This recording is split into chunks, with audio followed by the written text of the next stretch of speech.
Donc, Mais je vois ce que tu veux dire. Enfin, là, je suis en plein dedans. Genre, franchement, je veux des vidéos comme ça, j'en avais jamais faites et je me rends compte à quel point les gens, ils peuvent décrocher rapidement, qu'il faut tout de suite mettre une phrase d'accroche pour les captiver, qu'il faut changer le rythme de ce qu'on Stop! apprenait. Tu me le gardes pour OK. tout à l'heure, tout ça. Parce que attends, non, ça mais était dans tous les parti. cas, Je t'avais dit, je t'avais dit, elle déroule. Je t'ai dit qu'elle déroule. très bien. Mais dans tous les cas, ça tournait. Donc, si tu veux le récupérer en off. Oui, ça tournait, ça tournait. Un matin, on s'est réveillé et bim, 40 piges. Comment ça va les quadras? Bienvenue dans votre univers, bienvenue dans Quadra. Ensemble, on va parler des joies et des galères de la quarantaine. Vous savez, cette période où vous vous rendez compte que ce qui prend plus de poids que vous, ce sont vos responsabilités. Alors installez-vous bien, merci à ceux qui s'abonnent, pensez à mettre la petite cloche et le petit pouce pour ne rien rater de Quadra, mais surtout laissez vos commentaires, vos histoires, vos anecdotes pour peut-être vous aussi venir au micro de Quadra. Quadra est diffusé sur les plateformes audio comme Spotify, Apple Podcast, Deezer, etc. mais aussi sur YouTube et sur les réseaux sociaux, Instagram et TikTok, quadra.podcast. Dans chaque épisode, je serai avec des personnalités inspirantes qui viendront nous raconter leur parcours, leur vision de la quarantaine, comment ils l'abordent, comment ils la vivent, comment ils l'ont vécu pour certains, mais aussi avec des experts qui viendront aussi nous parler de la quarantaine dans la société aujourd'hui. L'idée dans Quadra, c'est de traverser cette période de la quarantaine en vous apportant des tips, des témoignages, le tout dans le respect, la bienveillance, mais surtout la bonne humeur. Donc faites une pause dans le Quadra Univers, lâchez les biberons, lâchez les applis de rencontre et bienvenue dans Quadra.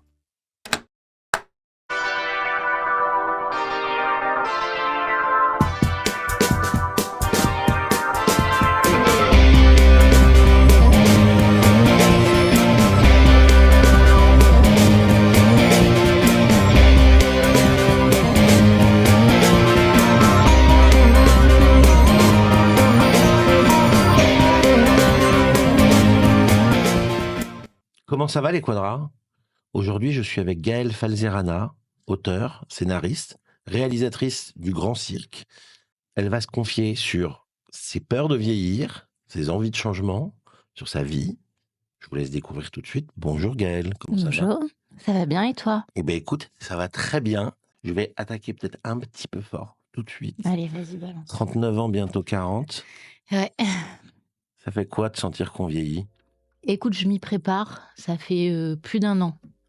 Donc, ça va parce que j'ai des objectifs en tête. Mais c'est vrai que si tu m'enlèves ça, je pense que il y a une petite angoisse peut-être derrière. On en a parlé un petit peu au téléphone. Il y a un côté où l'avancée dans l'âge ça perturbe. On va le développer un petit peu. Est-ce que tu as l'impression que la société fait que tu te sens moins jeune ou c'est juste toi et ton ressenti? Non, je pense que c'est chacun a sa vision par rapport à ça. Maintenant, oui, c'est vrai qu'on est dans un monde où parfois on parle de choses, qu'on parle de TikTok, des trucs comme ça, les réseaux. Je me sens pas vraiment dans ce monde. Maintenant, j'essaie de m'y mettre, de comprendre comment ça fonctionne, mais c'est peut-être cet effet-là qui va faire qu'à un moment donné, tu te sens pas dans, dans, dans la bonne. Comment dire? Oui, c'est ça qui va faire que parfois, moi, je me sens pas forcément hyper Jones, mais sinon, je pense que c'est une question d'être bien dans sa peau. Et puis aussi d'accepter que ben, on avait peut-être des objectifs, des cases qu'on n'a pas cochées. C'est bien que tu parles des cases qu'on coche pas. C'était prévu pour après, mais du coup, Ouais, on va rentrer dedans tout de vas-y. suite. Alors, par contre, juste, tu as dit Jones. Quand tu dis Jones, Ouais, bah, c'est que c'est tu es tes déjà gueules. vieux. C'est une clair. règle. Comment tu la gères justement, cette pression que la société, elle t'impose dans un sens?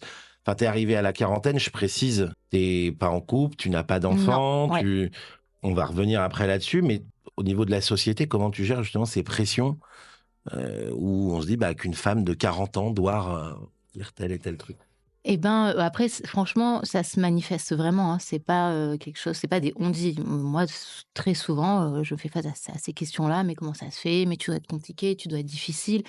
Donc, je pense que au début, quand, on me disait qu'on me sous-entendait que c'était peut-être moi le problème, heu, Ah, ça me dérangeait. la fameuse phrase. Bah oui, ça me dérangeait et puis ça a arrêté de me déranger quand j'ai vraiment peut-être reconsidéré la question en me disant: «Mais c'est peut-être moi le problème».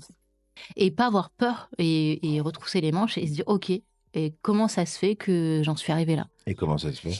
En fait, je pense que les épreuves de la vie font que parfois tu vas te mettre dans une t'enfermer dans une solitude qui peut être un moment salvatrice, enfin en tout cas pour moi. Ouais. À un moment donné, je me suis dit: «OK, je vais me retrouver seule avec moi-même» et j'ai trouvé un confort, mais ce confort, il m'a enfermée. Il m'a coupé un petit peu du monde et ça a été aussi transformateur dans le sens où je me suis orientée vers une carrière qui me plaît, l'écriture, le cinéma.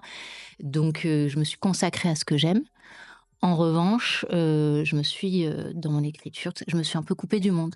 Mais c'est qui la Gaëlle de 20 à 40 ans alors? Ah ben, j'ai travaillé la nuit longtemps, C'est ça en fait, ouais, dans la en fait, quand tu me dis ça, restauration. donc il y a eu cette solitude, mais quand on voit les bilans aujourd'hui, j'imagine qu'il s'est passé plein de choses qui, je pense, vont beaucoup me parler. Oui, J'hésiterai pas à confier aussi. oui. Heu, mais je suis curieux de savoir qui est Gaëlle de 20 à 40. Bah, alors j'ai fait du mannequinat pendant longtemps. Après, j'ai travaillé la nuit, dans les clubs, la restauration et c'est tu as l'impression d'appartenir à un petit monde, mais si tu arrives à travailler dans ce monde-là, c'est que tu en es pas forcément cliente, en fait. Donc D'accord. tu peux évoluer dans ce milieu-là si tu n'es pas, bah, une grande consommatrice de la nuit. Donc ça a été un peu mon cas. J'ai bossé, j'ai fait mon argent et j'avais mes rêves que j'ai un peu mis de côté.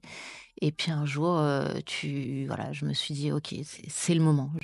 On est sur quoi? On est sur 20 à 30 là? Ouais, 20 à Ouais. 30 et puis des séparations, des relations, difficiles et puis d'un seul coup, tu fais le bilan et tu te dis: «OK, mais c'est» là, tu sais, j'avais, oui, 30 ans, je me disais: «Gaëlle à 40 ans, comment elle est? Comment je la vois?» Et puis d'un seul coup, tu te mets dans des livres, des bouquins, le développement personnel, Ah, les voilà. fameux, j'adore. Ben oui. J'ai un pote qui dit: «Méfie-toi toujours de quelqu'un qui lit que des livres de développement Et c'est personnel». qui ce connard? Faut Ce qu'il savoir. m'a dit, c'est qu'au bout du compte, c'est quelqu'un qui ira toujours chercher un truc qu'il aura jamais. De toute façon, je pense que c'est le propre de l'être humain. Quand on obtient quelque chose, on veut tout de suite autre chose derrière. C'est quand tu poses de la conscience là-dessus, je pense que c'est OK et on est toujours en quête de quelque chose. Mais il faut je pense juste qu'il faut le savoir, qu'aujourd'hui c'est ça, puis demain ce sera autre chose et Tu as parlé tout à l'heure un peu des relations. Est-ce qu'aujourd'hui, arrivé à 40 ans, mmh tu as l'impression d'être passé à côté de certaines choses de ta vie, notamment le plan affectif, si tu dois faire le bilan à 40 ans? Toi et moi, on est célibataires, sans enfants, on mh. précise tous les 2. Mais du coup, comment toi, tu perçois le bilan, de tout ça aujourd'hui? Est-ce que tu as l'impression d'être passé à côté de certaines choses de ta vie et notamment sur le plan Sur le plan affectif? amoureux, honnêtement, je ne pense pas. Après, tu sais, on a toujours tendance à se dire ça. Est-ce que c'est pour se rassurer et se dire, «Faut pas que j'ai de regrets, tout m'a servi pour, aujourd'hui ça a été un apprentissage», mais je pense que c'est le cas, qu'il y a des épreuves, enfin des relations qui ont été des épreuves et qui m'ont permis de comprendre, heu ma façon d'aimer, la façon de est-ce que j'avais réellement envie? Parce qu'en fait, c'est vrai que moi, à mon âge, évidemment, bah, pas tout le monde, hein, remarque. Souvent, les gens qui ont mon âge et qui ne sont pas mariés, qui ont pas d'enfants, ils vont te dire: «Mais moi, j'ai jamais voulu ça». Moi, c'est pas mon cas. Ouais. Moi, j'avais envie d'être en couple, j'avais envie d'avoir, des enfants, le schéma, maison, la campagne, le chien et tout, ben, moi, c'est quelque chose qui me faisait envie. Et aujourd'hui, ben, je ne l'ai pas et après tu te dis: «Est-ce que c'est vraiment quelque chose que j'ai voulu ou c'est quelque chose que j'ai imaginé, que depuis que je suis petite je fantasme parce qu'on nous met ça partout, ben, dans le cinéma, dans les comédies et cetera?» Je me suis interrogée là-dessus, mais de toute façon, je ne l'ai pas donc me poser trop de questions, je me dis: «OK, aujourd'hui, qu'est-ce que j'ai avec moi?» Bah, c'est ma liberté. C'est-à-dire que je vois mes amies de mon âge qui sont mamans, qui sont mariées, malgré tout, ça engendre des obligations que je n'ai pas Ouais. et je me soumettais à certaines de ces obligations dans mon travail, dans ma vie de tous les jours. Je me rendais compte que j'avais l'impression d'avoir des obligations parce que les autres en avaient. Parce que les autres: «Bah non, je peux pas, j'ai les enfants. Bah non, je peux pas faire ça parce que, bah non, il y a mon mec qui rentre. Ah ben, ah non, pour le travail». Et après, j'ai fait le bilan, j'ai dit: «OK, moi, c'est quoi ma chance? Bah, c'est que je suis totalement libre». Du coup, bah, j'ai décidé d'en profiter et de partir et de voyager et derrière ça, il y avait certainement des zones de peur. Ça fait peur de voyager, de se retrouver, de sortir de sa routine, de son quotidien mais en même temps, je pense que ça peut être, transformateur. Donc enfin, il y a un côté où et surtout à la quarantaine, hein, Mmh.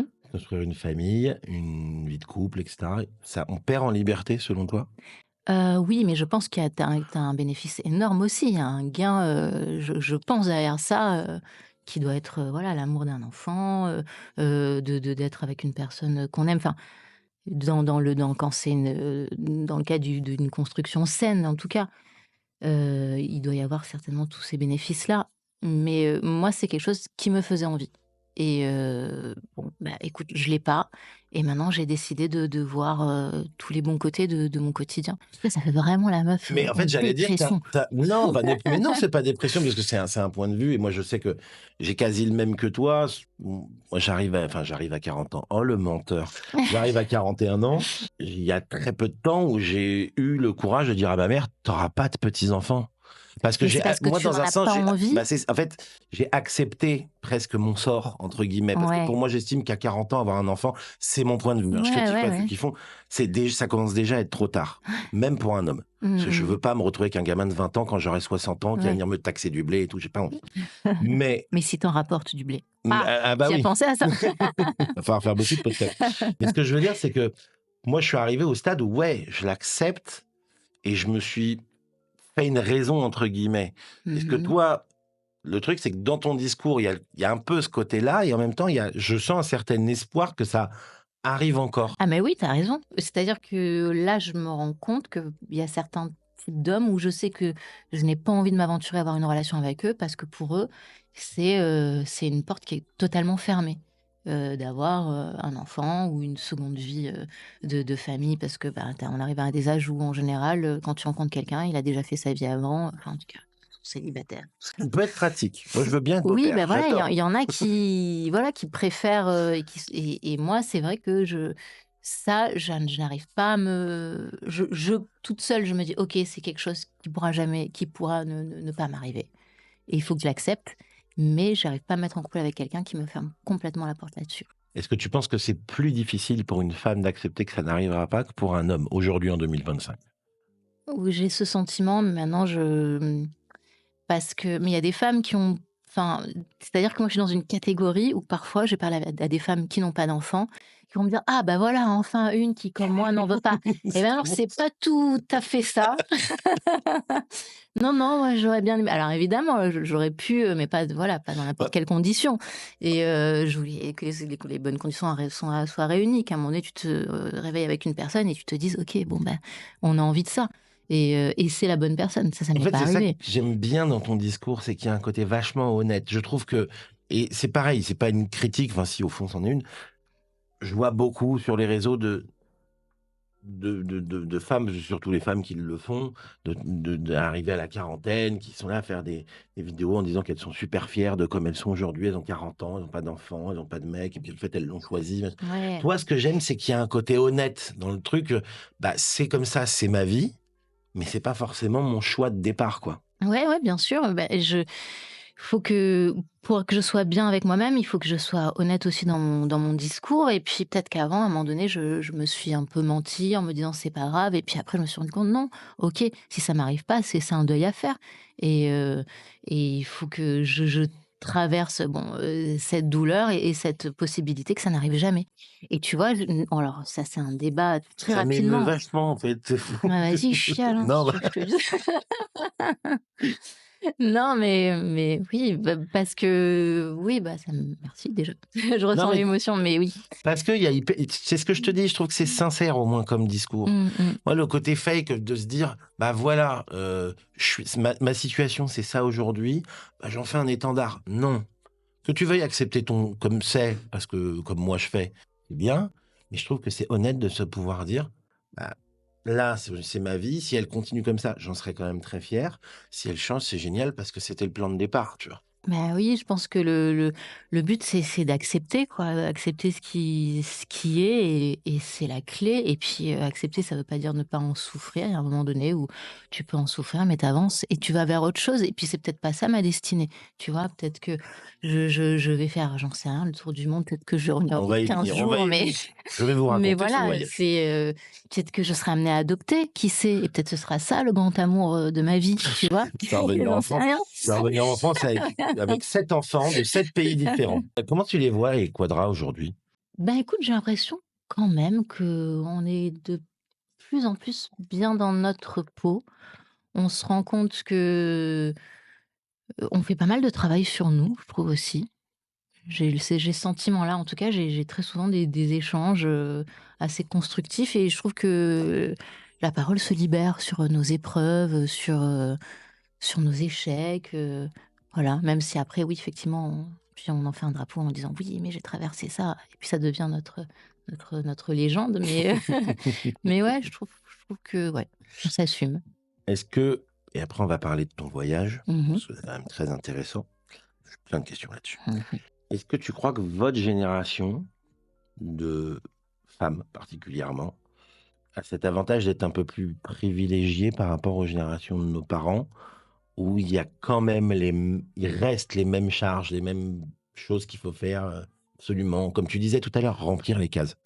Oui, oui, complètement et ça mais c'est assez récent quand même, là où on est en train de se rendre compte de nos conditionnements, de tu sais, je regardais, Mad Men la dernière fois et je me suis dit: «Mais c'était il y a pas si longtemps que ça» et dans ces épisodes, ces séries-là, tu vois à quel point les ces petites enfin, c'est les secrétaires, les petites mains commencent à fonctionner et le pouvoir qui leur était enlevé et tu te dis: «Mais ça, c'était la vie de ma grand-mère» et aujourd'hui, parfois, et cette femme a élevé ma mère et parfois on est plein de et je parle à juste titre et j'en suis un peu désolée parfois, mais j'ai plein de colère parfois envers mes parents, ma mère, mais je me et alors que voilà, elle a fait aujourd'hui, ça se transforme en admiration en me disant: «Waouh et ben, avec, la façon dont elle a été élevée, comment était ma grand-mère, comment, l'époque et ben, je trouve que vraiment elle a fait de son mieux et c'est beau et elle a essayé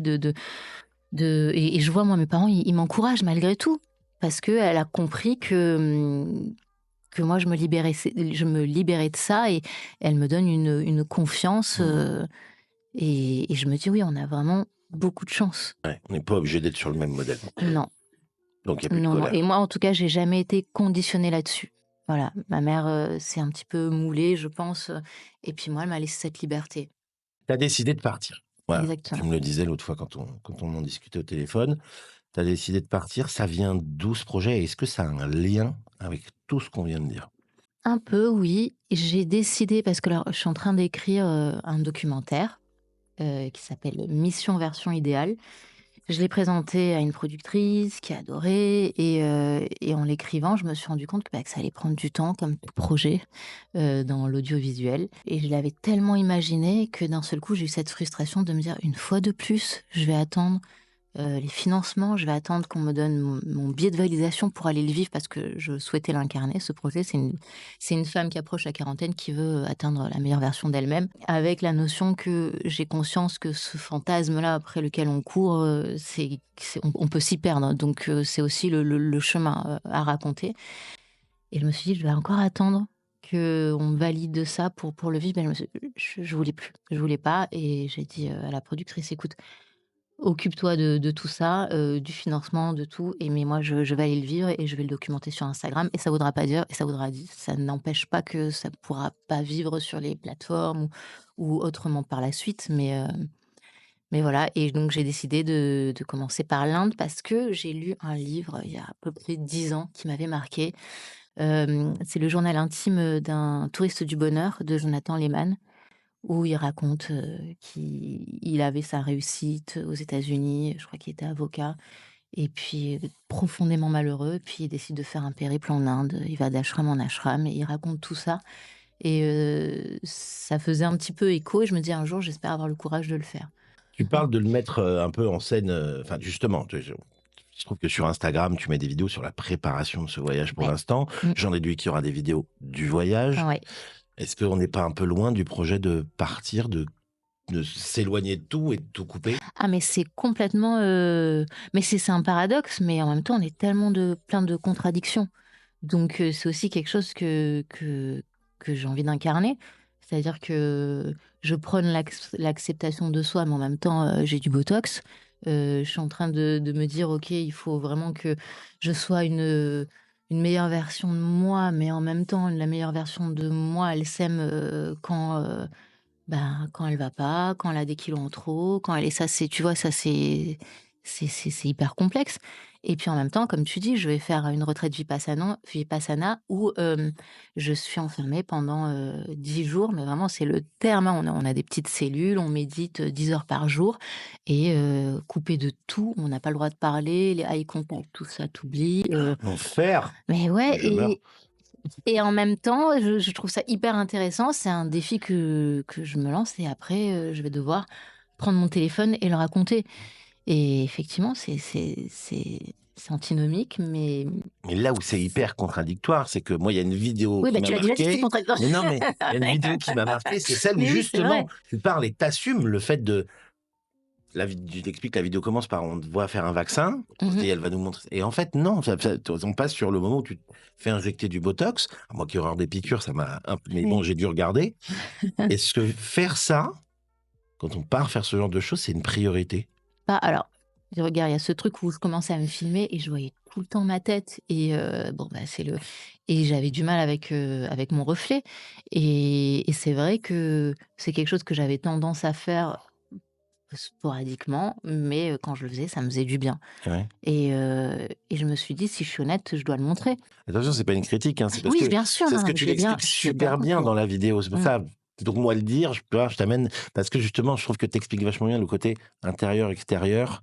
En Heu, fait, ce que j'ai envie de montrer aussi, c'est qu'on peut être, spirituel, s'intéresser à des tas de choses et avoir des côtés qu'on peut considérer superficiels, mais et que on ne doit pas être dans une catégorie, c'est pas tout blanc, tout noir. Donc il y a des moments où, ben oui, je vais avoir envie de tester des médecines esthétiques et puis le montrer et en même temps, il y a d'autres moments où j'espère que je serai très bien avec mon image, sans maquillage, sans filtre et c'est voilà, c'est le chemin. Tu vraiment vendu tous les vêtements des crevards? Alors, mais il y en avait pas tant que ça, c'est ça le truc. Ça m'a fait beaucoup rire ça. C'est qu'il y en a non, j'avais, ouais non, j'avais un sac que j'ai revendu, mais sinon c'était, des vêtements, de marque, à l'époque où je faisais du mannequinat il y a très, très longtemps. Il y Bon avait bah, pas Instagram. on embrasse les crevards. Ouais, c'est ça. Mais oui, donc j'avais en vogue privé et ça m'a fait un petit budget, je les remercie pour, financer ce voyage. Tu as l'impression de fuir un truc quand tu fais ce voyage ou tu as l'impression d'en reconstruire un autre? Hem, c'est marrant, là, j'ai eu un commentaire là tout à l'heure, où on me disait: «Oui, mais tu sais la fuite en avant» et je le fais comme ça parce que ouais, c'est vrai que ça m'a énervée. Après je me suis dit: «Non Gaëlle, t'énerve pas». Faites gaffe, Gaëlle s'embrouille sur les réseaux au moindre mauvais commentaire. Ouais, absolument. Non, mais et donc je comprends ce point de vue, mais au contraire, pour moi, c'est pas une fuite. Rester dans son confort, sa routine, c'est tellement facile. C'est au contraire affronter. Ouais. Qui je suis, moi, quand je suis, en Inde, heu, perdue dans un endroit où j'ai aucun repère, qui je suis? Qu'est-ce que tu répondrais justement aux gens qui te disent, enfin qui peuvent penser, «Ouais, mais enfin vous, c'est facile de pouvoir partir comme ça, vous avez la possibilité, les moyens, l'énergie, moi, j'ai pas le truc». Bon, moi, je le dis Alors personnellement, ouais, moi, c'est ouais. parce que j'ai peur de l'avion, donc c'est réglé. Non, je pense que alors déjà, j'ai pas forcément les moyens, Ouais. mais je me les donne et en fait, je pense que faire un bon après, bien sûr, s'il y a quelqu'un qui me dit ça et qui a des enfants et qui a des obligations, fallait pas en faire. Non, je rigole. Fallait pas être fertile. Non, je rigole. Bon, je pense qu'en tout cas, l'argent en Inde, c'est l'un des pays, le plus pauvre qui soit. Tu as des chambres d'hôtel pour rien du tout. C'est aussi pas parfois j'ai demandé à des gens: «Ouais, où est-ce que vous me conseillez d'aller?» Tu sais, quand je voyais Costa Rica, je voyais des trucs, je dis: «Non, mais alors ça, pas du tout». Enfin voilà, je voyais très bien que j'allais être limitée au niveau budget. Mais je pense que, il y a plein de jeunes qui le font et qui ont pas d'argent et justement, je les regarde avec fascination et ils dorment dans les dortoirs et au début, je me disais: «Waouh, ça doit être horrible», mais en fait non, c'est comme ça qu'ils se font des potes et ils ont des lieux de partage et ensuite, finalement, ils sont jamais seuls, ils voyagent ensemble. Après, Donc quand je parlais de moyens, je parlais pas forcément de moyens financiers. Je parlais des ouais. moyens, genre l'énergie, la possibilité de, voilà, la santé pour le faire. Comme tu disais, pas les obligations des enfants, de la famille. Oui, bien sûr. Bah, après, c'est vrai que quand tu as des Après, tu as des familles qui font le tour du monde, ils embarquent leurs mômes et puis. bien oui, il y en a et après, bon, c'est vrai que chacun son en tout cas, moi, j'ai fait ça pour moi en me disant: «Bon, ben, Gaëlle, toi, tu es libre, donc pourquoi tu la saisis pas cette chance?» J'adore cette phrase. Mmh. Merci. Mmh. Parce que c'est ce que j'ai moi envie de répondre à ces gens-là, c'est: «Bah ouais, mais moi je l'ai l'opportunité, pourquoi je Ouais. passerai à côté? Parce que vous pouvez pas forcément le faire». Mais c'est un peu ce que je faisais ces derniers temps, tu vois? Et même en ce moment, je suis sur l'écriture d'un film et on se rendait compte, au début, on se faisait quelques rendez-vous où on écrivait ensemble et puis après ça s'est transformé en chacun écrit chez soi et je me suis dit: «Mais il pleuvait», je me souviens, j'étais chez moi entre 4 murs et je me suis dit: «Mais pourquoi ça, je peux le faire de n'importe où dans le monde». Mais je l'ai choisi, hein, à un moment donné, je travaillais dans la restauration, je faisais des heures, à ne plus compter, et je suis sortie de ma zone de confort pour essayer de faire un métier que j'aime. Mmh. Donc c'est à chaque fois, repousser ses limites, quoi. Tu crois qu'on s'empêche à faire les choses qu'on aime? Ouais, je on a beaucoup de peur en nous. Je voulais pas le voir ça, que j'avais peur moi. Parce Est-ce qu'à que j'aimais 40 ans ça bien, change? est-ce qu'à 40 ans ça change? En tout cas moi oui, ça m'a changée parce que juste d'assumer, de me dire que j'avais peur, j'adorais ce côté où j'essayais de me montrer courageuse: «Non, j'ai pas peur». Mais la réalité, c'est qu'en fait, j'avais plein de peurs qui m'appartiennent pas, j'en sais rien parce que comme tu disais, ça peut être, quelque chose qui nous est transmis par nos parents. Je crois beaucoup aussi à l'épigénétique. Je sais pas si tu en as un peu. Si, si, bien sûr, je suis super calé, j'ai 7 livres là-dessus. Ben Le voilà. livre de John Steinbinger, Ouais. de Ivan Machtelov, j'ai tous les livres. Alors vas-y, développe. C'est moi qui Non, bah, si tu veux l'inviter. Non, mais oui, donc l'épigénétique, alors moi j'ai fait un travail un peu avec, j'ai découvert les livres de Natacha Calestrémé, Ah, voilà. que j'aime Ah, beaucoup. j'ai pas acheté celui. Ouais, super. Et donc elle en parle et c'est elle qui m'a fait découvrir ça et donc ça te montre la science prouve aujourd'hui que les traumas se transmettent dans notre ADN. Alors je vais expliquer de façon, très succincte comme je viens de le faire, j'en dirai pas plus parce que sinon Ouais, je fais sens simple, ouais, c'est pour ma mère pour qu'elle comprenne. voilà. Mais en gros, les traumas, pardon, se transmettent dans notre ADN. Et donc, parfois, il y a des choses où je me sens paralysée et de les faire, de m'exprimer. Et à un moment donné, je me suis dit, et si ça m'appartenait pas? Et si ça, c'est quelque chose que, j'en sais rien, ma grand-mère, elle m'a transmise parce que elle a connu la guerre et c'est Natacha qui dit ça, donc je vais lui rendre hommage en disant sa phrase, mais en gros, se cacher à l'époque des Allemands, être invisible, par exemple, eh ben, c'était survivre. Donc aujourd'hui, être invisible, ne pas prendre trop de place, eh ben, c'est du domaine de la survie. Donc quand il y avait des choses comme ça qui me bloquaient, je me disais: Ça m'appartient pas. Si dans toutes mes petites cellules, dans mon ADN, il y a des choses comme ça qui me sont transmises, bah, j'ai envie de leur rendre et de prouver voilà, à toutes ces petites cellules qu'en fait, elles ont pas raison d'avoir peur. Je te dis ça et puis ça se trouve, fait divers, Gaël a été retrouvé dans Non, un coffre. on ne le souhaite pas. Tu pars bientôt, reste en vie. Oui. Est-ce que tu trouves que les gens, la société de manière générale, ils sont un peu trop dans l'immobilisme? Oui, mais parce que je suis en plein dedans. Donc après, quand tu es en plein dedans, tu vois les gens qui sont comme toi. Mais il y en a aussi qui sont c'est la mode en ce moment des digital nomades et je me rendais compte que voilà, c'est un mode de vie, je dis pas que je pourrais faire ça tout le temps, mais en tout cas, j'ai envie de l'explorer pendant une période. Mais sinon, oui, je pense qu'on est beaucoup dans moi, j'avais ma petite routine, mon sport, 4-5 fois par semaine, la boxe, le truc, et j'étais bien là-dedans et puis d'un seul coup, cette, cette routine que tu as créée, elle t'étouffe. Moi, c'est ce qui m'est arrivé. Ce confort-là était devenu inconfortable. J'avais envie de plus grand. Puis même ces promesses qu'on se faisait, enfin, à un moment donné, ces promesses qu'on se fait à soi-même quand on est petit, tu vois, d'un seul coup, je me dis: «Putain, mais j'ai 40 ans, j'ai fait quoi de la petite fille qui avait envie de faire toutes ces choses, quoi?» Tu lui dirais quoi à cette petite fille? Eh ben, accroche-toi parce qu'on va y aller, quoi. Voilà. Tu as été donc, on parlait un petit peu de ce que tu as fait. Dans le cinéma, tu as donc fait le film, tu as réalisé le film Le Grand Cirque Oui, avec Boulet. co-réalisé avec Bouter et co-écrit Voilà, ensemble, ouais. j'invite donc les gens à le regarder. Clown d'hôpitaux, Oui. voilà, Mmh. un sujet qui est très bien. Est-ce que ça t'a aidé à exorciser certaines choses, d'avoir fait ce truc-là? Complètement, alors ce film de base, je ne devais pas le réaliser. J'avais juste, enfin, on l'avait écrit avec, Jean Rachid et Boudère et Jean Rachid qui est aussi le producteur et en plein tournage, chose qui n'arrive jamais, le réal, enfin quitte l'aventure au bout de 4 jours et là on me dit: «Ben, il y a que toi» enfin et j'avais la chance d'être sur, le tournage parce qu'en général scénariste, tu livres ta dernière Et au version, revoir.